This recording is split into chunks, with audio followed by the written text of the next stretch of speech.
Welcome students to our YouTube channel Harshit Gajjar Physics. Okay, our today's topic is chapter number 1 of 12th standard NCERT syllabus, that is electric charges and fields. Okay, today's topic is our chapter number 1 of NCERT syllabus standard 12, that is electric charges and fields. If we are going to talk about the JEE and NEET, so this topic is covered in the topic called electrostatics. अगर हम बात करें JEE NEET के बारे में, so this topic is covered under the topic called electrostatics. सुना chapter का नाम इलेक्ट्रिक चार्ज एंड फील्ड, तो पहले बात करनी है हमें इलेक्ट्रिक चार्ज के बारे में. So the first thing in this chapter that we are talking about the electric charge. तो यहाँ पे चार्ज क्या होता है, पर आप सबको पता है, पहले से पढ़ते भी आ रहे हो कि चार्ज के दो टाइप्स होते हैं, पॉजिटिव एंड नेगेटिव. पर proton is considered as positive, electron is considered as negative charge. और तो मैं आपको जस्ट आइडिया देता हूँ इस चार्ज के बारे में. It's the introduction part of the chapter. Say for example, if I taken two electrons, मैं दो इलेक्ट्रॉन्स को ले रहा हूँ बराबर, and put them 1 centimetre apart, उन दोनों को मैं रख देता हूँ 1 सेंटीमीटर दूर. ओके, तो उन दोनों के बीच में कुछ फोर्स लगेगा. यू ऑल नो, दो इलेक्ट्रॉन्स नेगेटिव चार्ज बराबर, तो नेगेटिव चार्ज तो माइनस माइनस, वहां पे क्या होना चाहिए, लाइक चार्जेस, तो रिपल्सन होना चाहिए. That's you all know. So now जो फोर्स पहले पढ़े उसकी बात करते हैं. पहले तो फर्स्ट फोर्स हम पहले पढ़ चुके 11th स्टैंडर्ड के अंदर चैप्टर था हमारा, पर ग्रेविटेशन के बारे में पढ़े थे.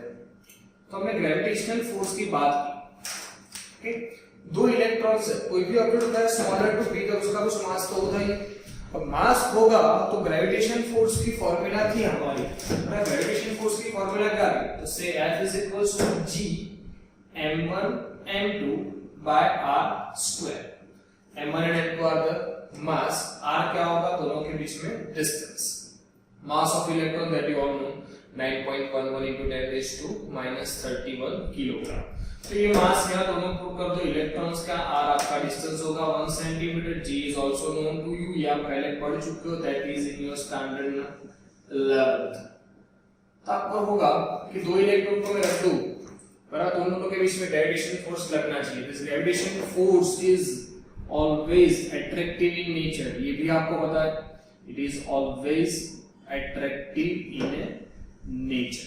ऑलवेज अट्रैक्टिव फॉर्म में होगा, अट्रैक्शन होगा वहां पे बराबर. आपको कोई भी ऑब्जेक्ट को ऊपर से फ्री फॉल करो, पहले से पढ़ते आ रहे हैं, तो वो नीचे जा रही है, अर्थ क्या कर रही है, उससे अट्रैक्ट कर रहा है. So gravitation force is always attractive in nature. तो यहाँ पे अट्रैक्शन होगा, और ये जो अट्रैक्शन फोर्स है always attractive in nature, that is due to mass. ये फोर्स प्रोड्यूस होने का जो रीजन था, that is due to mass of the object. Smallest to biggest particle in whole the universe that are possess some mass, और mass के कारण यहाँ पे लगता है कौन सा फोर्स, ग्रेविटेशन फोर्स लगता है. So reason behind the gravitation force that you can say it is a mass. तो दो इलेक्ट्रॉन की बात करूं, दो इलेक्ट्रॉन नेगेटिव चार्ज जैसे लाइक चार्जेस, तो वहां पे आपको पता है कि रिपल्सन होता है. लेकिन ग्रेविटेशन फोर्स न्यूटन बता रहा है कि यहाँ पे होना चाहिए अट्रैक्शन. यहाँ पे क्या होना चाहिए, अट्रैक्शन होना चाहिए. जैसे कि मास एक कोई भी ऑब्जेक्ट की इनहेरेंट प्रॉपर्टी होती है. सो लाइक दैट यहाँ पे ग्रेविटेशन फोर्स जो मास के कारण लग रहा है उसमें अट्रैक्शन होना चाहिए. लेकिन आपको पता है कि वहां पे रिपल्सन हो रहा है.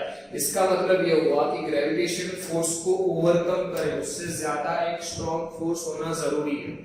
फिर से बता रहा हूं कि ग्रेविटेशन फोर्स के अकॉर्डिंग अट्रैक्शन होना चाहिए था, लेकिन यहाँ पे दूसरा एक फोर्स होना चाहिए जो ग्रेविटेशन से ज्यादा स्ट्रॉन्ग होना चाहिए, जो दो इलेक्ट्रॉन्स को रिपेल कर दूर ले जाए एक दूसरे से. तो यहाँ पे दूसरा फोर्स एक्ट करेगा which is more and more strong than the gravitation force, that is called the electrostatic force, or you can say electric force, or you can say electromagnetic force. Standard number 11, chapter number 1, you are studying 4 fundamental forces. Gravitation force, electromagnetic force, वही force है ये। पर third strong nuclear and weak nuclear. So there is the second number fundamental force, electromagnetic force, or you can say electrostatic force, that is the electric force। तो यहाँ पे electric force की बात करूं मैं, तो इलेक्ट्रिक फोर्स में क्या होगा, जैसे ग्रेविटेशन फोर्स में सिर्फ अट्रैक्शन हो रहा है, इलेक्ट्रिक फोर्स के अंदर दोनों चीज होती है, यहाँ पे अट्रैक्शन भी हो सकता है और यहाँ पे रिपल्सन भी हो सकता है। So these forces of the two kind, it can be attractive, it can be repulsive। तो जैसे कि ग्रेविटेशन फोर्स प्रोड्यूस होने का रीजन क्या था, तो it is due to mass, it is due to mass. तो यहाँ पे इलेक्ट्रिक फोर्स प्रोड्यूस होने का भी रीजन होना जरूरी है। तो इलेक्ट्रिक फोर्स का जो रीजन है, the reason behind the producing of the electric force, that reason is called as an electric charge। तो जैसे मास एक ऑब्जेक्ट की प्रॉपर्टी होती है जो ग्रेविटेशन फोर्स जनरेट करती है, like the electric charge is a property of any object that can produce the electric force, but it could be of two types, attractive and repulsive. Gravitation force में सिर्फ attraction था, तो मास के कोई types नहीं होते, बट इलेक्ट्रिक फोर्स के दो टाइप्स हैं, अट्रैक्शन भी हो सकता है और रिपल्सन भी हो सकता है। तो we can say electric charge can also be of the two types। वो दोनों टाइप्स को हमने बता दिया था कि positive charge and negative charge. तो चार्ज के दो टाइप्स होते हैं, उसका रीजन ये हुआ कि इलेक्ट्रिक फोर्स एक फंडामेंटल फोर्स है और वो प्रोड्यूस होने का रीजन है electric charge, and this force could be of two types. So hence electric charge also could be of the two types, positive and negative. We are considered that proton as positive charge, we are considering proton as symbolic representation E plus, it's a positive charge, while electron is taken as a negative charge E minus। Simple thing, like charge है तो क्या होगा, repulsion होगा, unlike charge है तो क्या होगा, attraction होगा। तो जैसे फंडामेंटल फोर्स की बात की थी, जैसे ग्रेविटेशन फोर्स था, like that it is the electric force, and this electric force were discovered by the scientist Charles Coulomb, and the unit of charge is also taken as the coulomb। okay, so now next thing की बात करते हैं। ये charge के बारे में आपने जो स्टडी की है, पर जनरली इन केमिस्ट्री, कि charge on atom, charge on atom. तो एटम क्या होता है, तो हमें पता है कि एटम इज इलेक्ट्रिकली न्यूट्रल, उसे हम कहते हैं कभी कभी इलेक्ट्रिकली न्यूट्रल। दैट मींस उसके ऊपर नेट चार्ज क्या होगा, तो charge on atom that is equals to zero. Charge zero होने का मतलब ये नहीं होता कि चार्ज नहीं है, ऑलवेज वहां पे चार्ज तो होते ही है, लेकिन जीरो क्यों होता है, that is also known to you कि अगर प्रोटॉन्स की बात करें तो प्रोटॉन्स का चार्ज होता है पॉजिटिव, प्लस इलेक्ट्रॉन्स की बात करें तो इलेक्ट्रॉन का चार्ज होता है नेगेटिव। और एटम्स के अंदर number of protons is equals to होता है number of electrons. So that's why net charge वहां पे क्या होता है, जीरो। जितना प्लस होता है उतना माइनस होता है, टोटल सम जीरो होता है। इलेक्ट्रिकली न्यूट्रल, आपको कभी भी कोई भी ऐसा चीज कहे कि the system is electrically neutral, उसके ऊपर चार्ज नहीं है, ऐसा नहीं होता। उसका चार्ज जीरो होने का मतलब ये हो सकता है कि जितना प्लस है उतना सामने माइनस होगा। So net charge could be zero, लेकिन चार्ज है ही नहीं, that is never possible, that you all know. So the now, so this is the introductory part about the charge, how the charge can be described. So now talk about the basic properties related to charge. Okay, like you can say revise electric charge के बारे में बात की हमने यहाँ पे। Okay, first thing, charge, तो उसका सिंबल क्या होता है, तो चार्ज का सिंबल है कैपिटल Q और it is denoted by small q। Charge का यूनिट क्या होगा, तो अभी मैंने कहा कि charge is the reason behind the generation of electric force, and that force is described by the scientist Charles Coulomb. यही चैप्टर में टॉपिक है, कूलम्स को पढ़ने वाले हैं, बराबर। So electric force is developed by the Charles Coulomb, and the unit of charge is also taken as a coulomb, denoted by only C। It is also called as, it is an SI unit of charge, SI unit of charge. अगर मैं उसका CGS unit लिखूं तो इन CGS unit is denoted bye ESU, electrostatic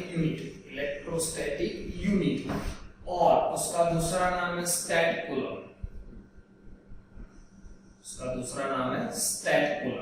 कि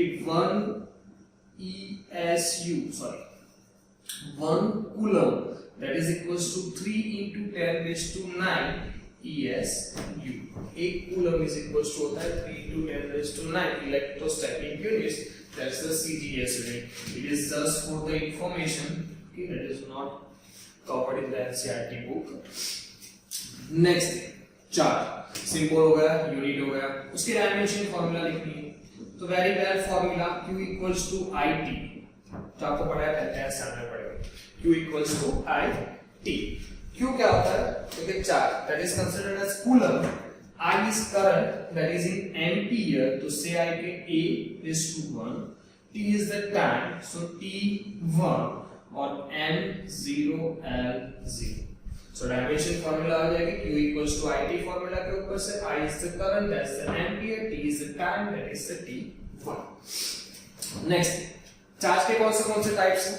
तो अभी हमने यहाँ लिखा कि टाइप्स ऑफ चार्ज, यहाँ पे टाइप्स ऑफ चार्ज की बात करें तो दो टाइप्स हो गए उसके, positive charge and negative charge. Positive is considered on the proton, negative is considered on the electron। Next thing, types of charge। Like charges है, बराबर मतलब दोनों कैसे, प्लस है या दोनों कैसे माइनस, तो वहां पे वो एक दूसरे को क्या करने वाले, रिपेल करने वाले हैं। और अनलाइक चार्जेस है, अनलाइक चार्जेस मतलब एक प्लस एक माइनस, तो एक दूसरे को क्या करने वाले हैं, तो क्या अट्रैक्ट करने वाले। Clear? So it is some properties, some fundamentals related to electric charge। Next, ये जो इलेक्ट्रिक चार्ज है, और कोई भी ऑब्जेक्ट के ऊपर चार्ज डिटेक्ट करना है, सपोज समझो कि ये pen, it is made of plastic, suppose it is made of metal है, इसके ऊपर चार्ज है कि नहीं ये मुझे डिटेक्ट करना है। So for detect the charge, a device used that is called the electroscope। Charge को डिटेक्ट करने के लिए डिवाइस यूज होता है, that is called the electroscope. इसकी थोड़ी डिटेल पढ़ते हैं, what is electroscope and that's only.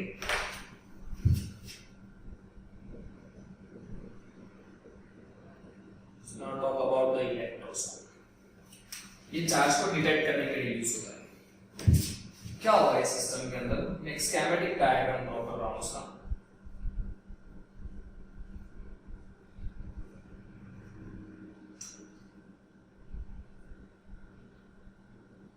So this is a glass box, glass का एक बॉक्स है, और which is vacuumed, ऊपर एक होल रखा हमने, वहां से पास कर देना है आपको एक मेटल रॉड, यहां से मैंने पास कर दिया एक मेटल रॉड, और उसके ऊपर एक स्फीयर टाइप होगा जिसे हम कहेंगे मेटल नॉब, मेटल नॉब। उसके नीचे यहाँ पे एक पतली सी प्लेट होती है, दो, ये प्लेट को बोला है गोल्ड लीव्स, ये प्लेट को नाम दिया है गोल्ड लीव्स। जैसे लीफ होता है एक पत्ता, ऐसे ही पतली सी प्लेट है which is made up of gold, it is a gold leaves, दो प्लेट रखी हुई है। अब करना क्या है हमें, तो सिंपल थी कि ये ऊपर मेटल नॉब है, बराबर एक मेटल रॉड है, उसके नजदीक यहाँ पे समझो मुझे एक रॉड ले जाना है। ये जो रॉड है समझो प्लास्टिक रॉड है, अब प्लास्टिक रॉड है जो नेगेटिवली चार्ज है, प्लास्टिक रॉड कैसा है, नेगेटिवली चार्ज। जैसे मैं उसे टच करूंगा ये मेटल नॉब को, या फिर उससे थोड़ा नजदीक ले जाऊंगा, तो ये नेगेटिव चार्ज है, तो नेगेटिव चार्ज जब यहाँ पे जो नेगेटिव है वो रिपेल होंगे, वो क्या होंगे, रिपेल होंगे, तो वो नेगेटिव चार्ज सीधे कहाँ जाएंगे, नीचे आएंगे, दूर जाएंगे, रिपेल होंगे तो दूर गए, और वो दोनों गोल्ड लीव्स के ऊपर आए, दोनों गोल्ड लीव्स के ऊपर कैसा चार्ज आया, नेगेटिव। माइनस माइनस चार्ज आएगा तो वहां पे दोनों गोल्ड लीव्स एक दूसरे को रिपेल करेंगे, लीव से मास बहुत कम है, तो दोनों लीव्स एक दूसरे से कहां जाने वाले, दूर जाने वाले। कितना दूर जा रहे हैं, बराबर, वो डिस्टेंस के अकॉर्डिंग वी कैन कंसीडर और कैलकुलेट दैट कि कितना चार्ज यहाँ पे आ रहा है। सो यहाँ पे नेगेटिव चार्ज आ रहा है, दोनों बॉडीज एक दूसरे से दूर जा रहा है, so we can calculate the charge on that. So it is the device that is called the electroscope. कोई प्लास्टिक रॉड को नजदीक ले जाओ, उसके ऊपर नेगेटिव चार्ज था तो ये नेगेटिव रिपेल हुआ, नीचे गया, दोनों लीव्स दूर गए। अगर इसके ऊपर चार्ज ना होता तो कुछ अट्रैक्शन रिपल्शन ना होता तो gold leaves as it is रहते। तो इसका मतलब ये हुआ कि अगर इसके ऊपर चार्ज होगा तो यहाँ पे आपको कुछ मूवमेंट दिखेगी, लेकिन यहाँ पे अगर कोई चार्ज नहीं होगा तो यहाँ पे कोई मूवमेंट देखने वाली नहीं। Okay, so it is a device that is used to detect the charge. Any object that has the charge or not has the charge that can be detected by the device that is called the electroscope. Next thing की बात, फिर charge की बात होगी। So our next topic, say frictional electricity. Frictional electricity. What is frictional electricity?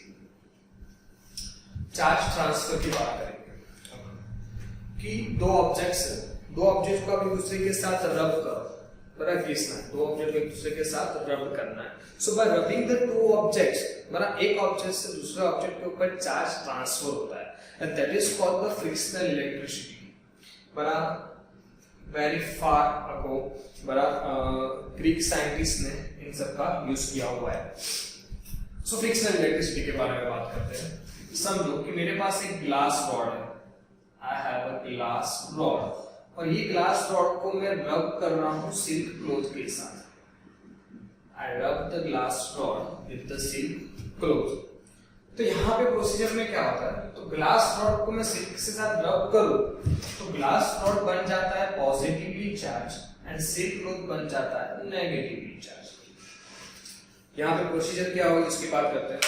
Glass rod हुआ positive charge, silk cloth हुआ negative charge. तो यहाँ पे चार्ज ट्रांसफर हुआ, इनिशियली कोई चार्ज नहीं था, 0 था। अब यहाँ पे चार्ज एस्टैब्लिश हुआ, मतलब चार्ज ट्रांसफर हुआ। कैसे हुआ होगा, तो समझो कि ऑलवेज जब हम फ्रिक्शनल इलेक्ट्रिसिटी की बात करें तो ऑलवेज इलेक्ट्रॉन्स ही ट्रांसफर होते हैं, कभी प्रोटॉन्स ट्रांसफर नहीं होते। कहने का मतलब कि इलेक्ट्रॉन्स ट्रांसफर होता है मतलब सिर्फ नेगेटिव चार्ज ट्रांसफर होते हैं, पॉजिटिव होते नहीं है। रीजन क्या होगा, तो आपको पता है कि न्यूक्लियस है, एटम्स के अंदर न्यूक्लियस के अंदर होता है प्रोटॉन, तो न्यूक्लियस के अंदर पॉजिटिव चार्ज है और बाहर तो कौन होते हैं, सिर्फ इलेक्ट्रॉन्स होते हैं। So electrons are connected with very much less force in an atom according और कंपैरेबल टू द प्रोटॉन्स। तो इलेक्ट्रॉन्स बहुत कम फोर्स के साथ कनेक्टेड है, सो ऑलवेज इलेक्ट्रॉन्स ट्रांसफर हो सकते हैं, न्यूक्लियस ट्रांसफर नहीं होगा, न्यूक्लियस में से प्रोटॉन ट्रांसफर नहीं होगा। तो यहाँ पे प्रोसीजर क्या होगी, समझो कि हमें इलेक्ट्रॉन से ट्रांसफर करना है, नेगेटिव चार्ज ट्रांसफर करना है। तो मैं ग्लास रॉड को रब करूं सिल्क के साथ, तो प्रोसीजर में क्या होगा कि ग्लास रॉड के ऊपर जो इलेक्ट्रॉन्स थे वो इलेक्ट्रॉन्स ट्रांसफर होंगे कहां पे, सिल्क क्लॉथ पे। ग्लास रॉड पे से इलेक्ट्रॉन्स गए सिल्क क्लॉथ के ऊपर, तो इलेक्ट्रॉन्स आए सिल्क क्लॉथ के ऊपर, that's why it becomes negative charge.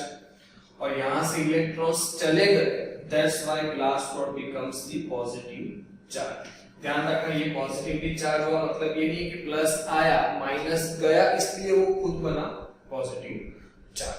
Another example से ऐसे प्लास्टिक रॉड की बात करूं मैं, बराबर ये प्लास्टिक रॉड को मैं रब कर रहा हूं वूलन क्लॉथ के साथ। I rub the plastic rod with the woollen cloth. तो यहाँ पे प्रोसीजर में होता है plastic rod becomes negative charge, woollen cloth becomes positive charge. Initially कोई चार्ज नहीं था, after rubbing, after the process ये कंसीडर हुआ। सो नाउ यहाँ पे प्रोसीजर क्या होगी, तो glass rod negative, always negative transfer होता है, तो इलेक्ट्रॉन्स वूलन क्लॉथ में से कहां आए होंगे, प्लास्टिक रॉड में। यहाँ पे इलेक्ट्रॉन्स आए, नेगेटिव आया, दैट्स व्हाई ये नेगेटिव हुआ, यहाँ से इलेक्ट्रॉन्स चले गए, that's why it becomes the positively charge. तो this is called the frictional electricity. ये हम डे टू डे लाइफ में भी कभी-कभी एक्सपीरियंस करते रहते हैं। जैसे कि विंटर सीजन की बात करें तो जो हम ऐसे कुछ वूल के क्लोथ पहनते हैं तो क्लोथ जो तो हमारे बॉडी के साथ स्टिक हो जाते हैं, जैसे ही पहनेंगे तुरंत स्टिक हो जाता है, ऐसा नहीं होता है। वो क्लोथ में क्या होगा कि जैसे हम क्लोथ पहन रहे हैं, पर जैसे हमारी मूवमेंट होगी तो वो जो क्लोथ है हमारी बॉडी के साथ रब होगा, जैसे ही रब होगा तो चार्ज ट्रांसफर की प्रोसेस होगी, एक पॉजिटिव बनेगा तो एक नेगेटिव, एक प्लस बनेगा तो एक माइनस बनेगा, और प्लस माइनस के बीच में होता है अट्रैक्शन फोर्स, बराबर। So that is called the frictional electricity. दो ऑब्जेक्ट को आप रब करो तो चार्ज ट्रांसफर हो सकता है। सो it is the frictional electricity. So frictional electricity के ऊपर से बड़ा एक टॉपिक हम कंसीडर करते थे, that is called the conservation of charge. Topic is called the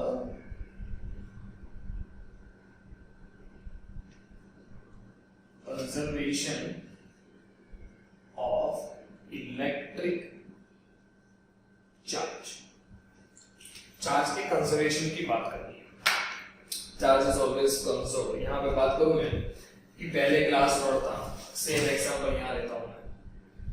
ये समझो मेरे पास क्या है, ग्लास रॉड है, उसे मैंने रब किया हुआ है किसके साथ, तो किसी क्लोथ के साथ रब किया है। प्रोसीजर में इनिशियली मैंने कहा कि कोई चार्ज नहीं था, तो यहां पे मैं लिखूं इनिशियली ग्लास रॉड के ऊपर चार्ज 0, सील के ऊपर चार्ज 0, तो नेट चार्ज भी 0। आफ्टर रबिंग, रब करने के बाद फाइनली क्या होगा, so glass rod becomes positively charge, तो समझो उसके ऊपर चार्ज आया है प्लस Q।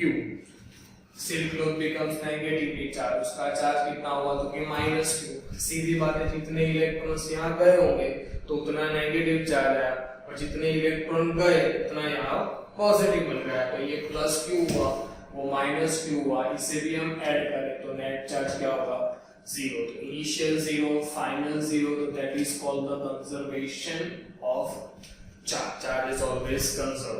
स्टेटमेंट ये लिखना है आपको, in an electrically isolated system, in an electrically isolated system. यहाँ पे सिस्टम की बात करूं तो ग्लास रॉड और सेल दोनों मिलके मेरे लिए एक सिस्टम है, उन दोनों के बीच में मैंने प्रोसेस की है। So in an electrically isolated system, the algebraic sum of the charge always remains constant. Algebraic sum plus है तो plus लिखो, minus है तो minus लिखो, that sum is always remains constant, वो change होता नहीं। That is called the conservation of charge, like the conservation of energy. Another example. Exam में यदि टॉपिक आया आपको कंजर्वेशन ऑफ चार्ज, स्टेटमेंट के बाद आपको देता है एग्जांपल, आपको वो चीज एक्सप्लेन करनी पड़ेगी। सेम थिंग यहां बात करो प्लास्टिक और woollen cloth, plastic becomes negative, woollen become positive, initially 0, finally plus, ये माइनस, अगेन 0। दूसरा का एग्जांपल ले लेते हैं, यहां पे समझो एक न्यूक्लियर रिएक्शन की बात करता हूं जो आपको आएगी आगे सिलेबस के अंदर, कि जब बीटा एमिशन होता है, अल्फा बीटा गामा रेस के बारे में पढ़ेगा। जब बीटा एमिशन होता है तो ऐसी एक प्रोसेस होती है कि न्यूक्लियस में जो न्यूट्रॉन है वो न्यूट्रॉन टूटता है, ब्रेक होता है दो पार्ट में, बराबर। एक बनता है प्रोटॉन, दूसरा बनता है इलेक्ट्रॉन, और उसके साथ एक पार्टिकल्स भी बाहर आता है, that is the neutrino. Neutrino की बात नहीं करते, तो न्यूट्रॉन का चार्ज क्या होता है, 0। प्रोसेस में न्यूट्रॉन टूटा, न्यूक्लियर रिएक्शन, तो बन गया एक प्रोटॉन एक इलेक्ट्रॉन, प्रोटॉन का चार्ज पॉजिटिव, इलेक्ट्रॉन का चार्ज नेगेटिव, अगेन ये टोटल करने जाओ तो ये भी क्या होने वाला है, 0। Initial process 0, final process 0। सो न्यूक्लियर रिएक्शन, कोई भी रिएक्शन कभी भी कहीं भी जगह बात करो, कंजर्वेशन ऑफ चार्ज ऑफ होगा, बराबर। दूसरी एक रिएक्शन की बात कर रहा हूं, गामा रेस। गामा रेस में ऐसी प्रोसेस होती है कि एक पॉजिट्रॉन है एक इलेक्ट्रॉन है, मिलके बन जाते हैं यहाँ पे गामा रेस, बराबर। गामा रेस का चार्ज होता है 0, इसका प्लस इसका माइनस, तो इसका भी टोटल क्या होने वाला है, 0 होने वाला है। Okay, so this are some the examples, बराबर। आपको बहुत सारे ऐसे भी एग्जांपल्स मैंने लिंक पीडीएफ के अंदर दे दिए हुए हैं। Okay, so this is the today's topic, that is the chapter number 1 introduction part, electric charge and field. Charge कैसे डेवलप हुआ, चार्ज के बारे में थोड़ी इंफॉर्मेशन, बराबर। उसके बाद फ्रिक्शनल इलेक्ट्रिसिटी और एक टॉपिक कंजर्वेशन ऑफ चार्ज। यहाँ पे स्टेटमेंट लिख देता हूं कि in an electrically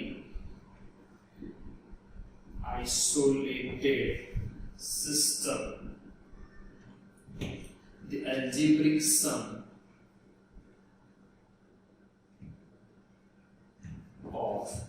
charge in a system is always remains constant. That is called the conservation of charge. So let us end up this lecture. Best of luck.